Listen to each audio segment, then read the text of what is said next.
Google threatened to block its search engine in Australia on Friday if the government there proceeds with a new code forcing it and Facebook to pay news companies for the right to use their content.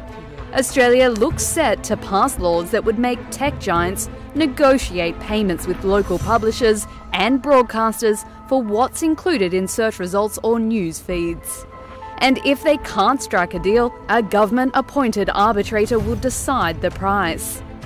It grew out of an investigation where Australia found Google and social media giant Facebook held too much market power in its media, a situation it said posed a potential threat to a well-functioning democracy.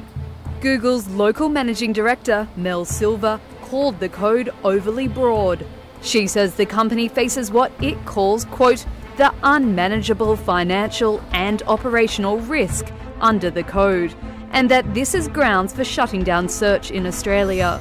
In its current form, the code remains unworkable, and if it became law, would hurt not just Google but small publishers, small businesses and the millions of Australians that use our services every day.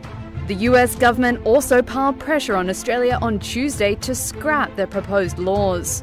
And on Friday, Prime Minister Scott Morrison hit back. Australia makes our rules for things you can do in Australia. That's done in our parliament, it's done by our government, and that's how things work here in Australia. And people who want to work with that in Australia, you're very welcome. But we don't respond to threats. This fight is being closely watched around the world, being the biggest challenge so far to the way US tech giants use news on some of the world's biggest websites. This is Pakistan Observer. For more latest news, subscribe to our YouTube channel.